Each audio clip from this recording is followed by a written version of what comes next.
ဘယ်အောင်မင်းဆိုတော့ရေချစ်စိန်နော်ရေလောင်းထဲလာတက်ခွင့်ကြည့်အောင်အန်စင်အန်ပေါင်းစင်းပါဟာနော်အဲတော့ဘာဒီရင်ဖြုံးမှရအောင်ဘာဒီဖြုံးတဲ့ state ကိုမြန်တော့မှရအောင်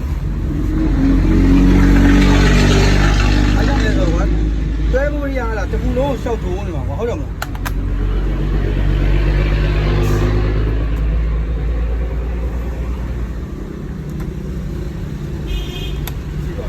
ဆန်ဦးတဲ့ထဲတဲ့ခေတ်ကမရှိတော့ဘူးကွာ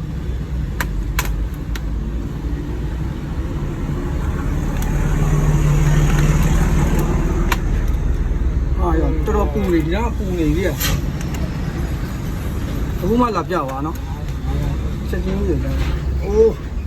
အာဒီဒီတွေ့ရအောင်နော်ချက်ချင်းနော်သူကအဓိကတော့ဘက်ထရီဖြုတ်ယူရရင်အဆင်ပြေပဲเนาะဒီ program မှာဘက်ထရီကငကိုတွေကမကောင်းဆိုရင်အဆင်ပြေ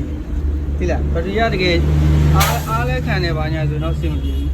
အဲ့တော့မှန်မထိအောင်ငါတို့ကဘယ်လိုလုပ်ရမလဲဆိုတော့မှန်လေးပါမထိအောင်လို့ဒီကောင်အရင်မြန်ဖြုတ်လိုက်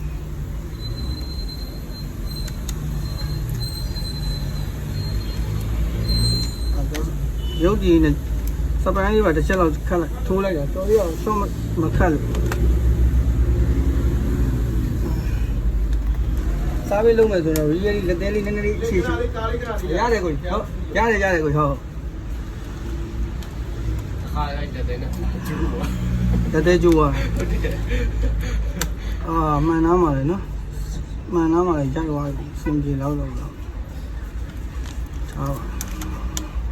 တော့ကျွန်တော်တို့ဒီမှာ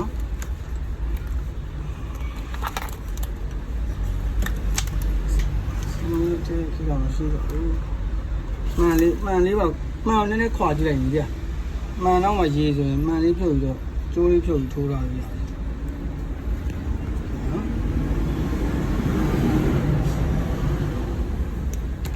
ဂျန်နရေးရှင်းကတော့မစိုးဘူးเนาะ i3 8 ဂျန်တော့တော်တော်ဟိုပါထဲမှာပါအောင်ပြောစရာ